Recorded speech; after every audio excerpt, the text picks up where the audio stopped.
کچھ جو میں نے پڑھا ہے، کچھ جو کرٹکس ہیں، جو نقاد ہیں، جی وہی کہتے ہیں کہ میر انیس نے جس طرح سے کربلا کے واقعات کا ذکر کیا، منظر کشی کی ہے، تو انہوں نے اردو میں استعمال کیا مبالغہ آرائی، اور انگریزی میں کہا ہے کہ ایگزیجریشن کرتے ہیں. آپ کو لگتا ہے ایسا؟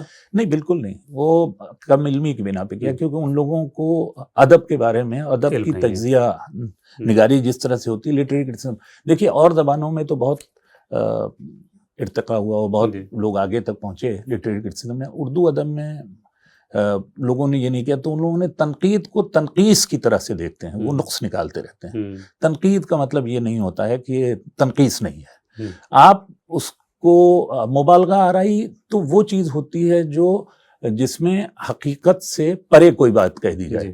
تو اس میں میں ذرا سا وقت یہ لوں گا کہ دیکھیے، جو تصور عصمت ہے، معصوم کا جو تصور ہے اسلام میں، کہ اللہ نے اسے بے خطا پیدا کیا، اور اس سے کہا کہ ہر طرح کے رجس کو انما یرید اللہ لیذھب عنکم الرجس اہل البیت ویطہرکم تطہیرا، اہل بیت ہم نے تمام نجاستیں رجس آپ سے دور رکھی. رسول مقبول صلی اللہ علیہ وسلم نے کہا کہ سب سے پہلے میرا نور خلق ہوا. تو وہاں پر ان کے اختیار میں کیا چیز نہیں تھا جسے میر انیس کہہ دیں گے تو وہ لگے گا کہ مبالغہ ہے. یعنی اگر مثلاً مان لیجئے کہ میرے پاس آج یہ قوت ہے کہ میں گاڑی میں بیٹھ کر کے یہاں سے اپنے گیٹ تک جا سکتا ہوں، مثلاً آج سے 40 سال 50 سال پہلے جب تصور نہیں تھا تو لوگوں کو یہ شاید مبالغہ لگتا رہا ہو. تو یہ ہمارے ذہن کی اور ہمارے عہد کی لمیٹیشنز ہیں، جن کی بنا پہ ہم کو کوئی چیز، کسی کی فضیلت یا کسی کے اندر غیر معمولی صفت، ہمیں یہ لگنے لگتا ہے کہ نہیں یہ تو مبالغہ آ رہی ہوتی ہے. اللہ بھئی اگر آپ یہ کہہ دیں کہ کسی انسان میں یہ صفت نہیں ہو سکتی ہے، تو اللہ کے اختیار پر آپ سوال کرنے کی اس میں اختیار نہیں ہے کہ وہ کسی کو یہ فضیلت یا یہ صفت دے سکے. وہ صفت ہی ہے جس نے مطلب کربلا کا ان کو ہسٹورین بنایا. اور آپ بتائیے کہ وہاں پر کیا بھئی اختیار تھا، دکھایا بھی اختیار امام نے، لیکن یہ بھی دکھایا کہ مرضی معبود یہ ہے کہ پیاسے رہو تو اللہ کی مرضی کے آگے پیاسے رہے. دریا وہاں پہ سامنے تھا، قبضہ بھی کیا، جناب عباس علیہ السلام نے پانی لیا بھی، پھر پھینک بھی دیا دریا پہ. تو اگر اس منظر کو شاعر دکھا رہا ہے، اور میر انیس نے اس کو بہت اثر آفرینی کے ساتھ دکھایا ہے کہ، اور میں آپ کو بتاؤں کہ فراق گورکھپوری صاحب نے جہاں ایک مصرع ہے میر انیس کا کہ نکلا ڈکارتا ہوا زیغم کچھار سے.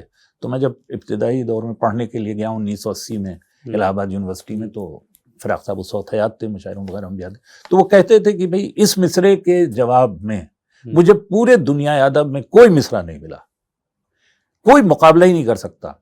اسی طرح سے جو ایک بند ہے ان کا کہ تھا بس کہ روز قتل شہ آسماں جناب، نکلا تھا خوں ملے ہوئے چہرے پہ آفتاب، خود نہر القمہ تھی خجالت سے آب آب، دریا میں پھوٹ پھوٹ کے روتا تھا ہر حباب، پیاسی جو تھی سپاہ خدا 3 رات کی، ساحل سے سر پٹکتی تھی موجیں فرات کی.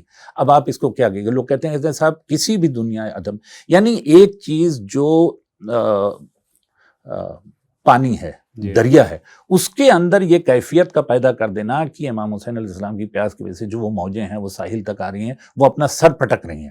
اب آپ اسے شاعری کی معراج کہیں گے، یہ انسان کی اس منزل پر اس کے خیالات اور تخیل کو لے جانا کہیں گے، یا اعتراض کریں گے کہ صاحب مبالغہ آرائی تو وہ لوگ کہہ سکتے ہیں جو میرے خیال سے ناسمجھی کی بنا پہ یہ اعتراضات ہیں. اگر جیسے جیسے وقت گزرے گا لوگ ادب کو سمجھیں گے اور محسوس کریں گے تو سمجھیے تو خیر عالم اب کچھ کہہ نہیں سکتے. پاکستان میں غالباً پچھلے سال کوئی کانفرنس بھی ہوئی تھی، وہاں ان کی زبان کو لے کر بڑی تنقیدیں ہوئی تھی.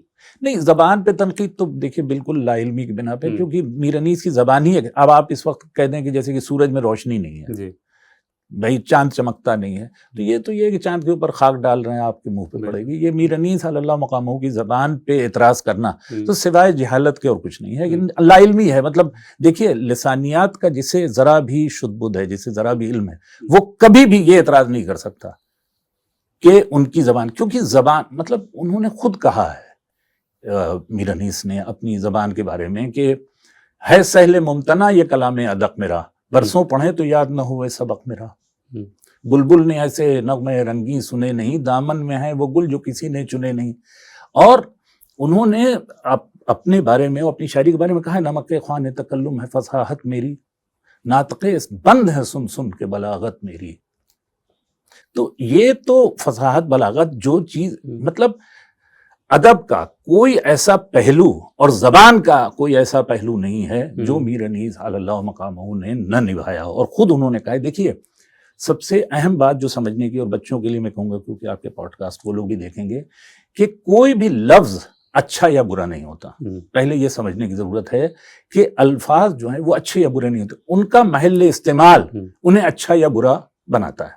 اوس ایک لفظ ہے جو رات کو گرتی ہے جھاڑوں میں, ہم سب جانتے ہیں, ہمارے پوروی اتر پردیش میں اور تمام جگہوں پہ اتر پردیش میں خستوں سے بولا جاتا ہے اوس ہے, لیکن یہ ایک لٹریری لفظ نہیں ہے جی, لیکن بول چال میں ہے. شبنم ہے, شبنم ذرا اس کا ایک ایڈوانسڈ وہ ہے, لیکن میر انیس نے دونوں استعمال کیا. کھا کھا کے اوس اور بھی سبزہ ہرا ہوا تھا, موتیوں سے دامن صحرا بھرا ہوا. اب آپ یہاں پہ اوس کی جگہ شبنم رکھ کے دیکھیے, وزن بھی نہیں آئے گا اور وہ خوبصورتی نہیں آئے گی. بالکل. شبنم نے بھر دیے تھے کٹورے گلاب کے, یہ بھی میر انیس نے کہا ہے. تو دیکھیے انہوں نے خود بھی ایک جگہ کہا ہے, اس کو سمجھانے ان کو میرے خیال سے ویژن رہا ہوگا کہ لوگ اس پہ اعتراض کریں گے, کہ ہے کجی عیب مگر حسن ہے ابرو کے لیے.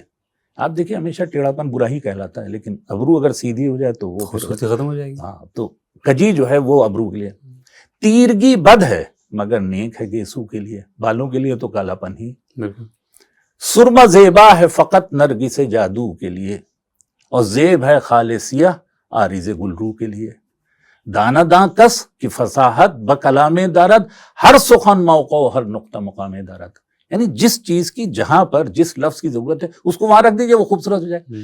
آپ ایک لفظ, میں باقاعدہ جو بھی حضرات اس پہ چاہیں کبھی بھی میں بات چیت کرنے کے لیے مؤدبانہ طور پہ بیٹھ کے ڈسکشن کرنے کے لیے تیار ہوں, کہ آپ کوئی لفظ بتا دیجئے جو میر انیس نے استعمال کیا اور آپ کہہ سکتے ہو کہ یہاں پہ اس کے بجائے دوسرا لفظ استعمال ہو سکتا ہے. ایک سے ایک نقاد گزر گئے, ایک سے ایک ادیب گزر گئے, پروفیسر احتشام حسین صاحب, مسیح الزمان صاحب, شبلی نعمانی صاحب, الطاف حسین حالی, جنہوں نے کسی شاعر کو نہیں چھوڑا. انہوں نے تک نے میر انیس کا لوہا مانا,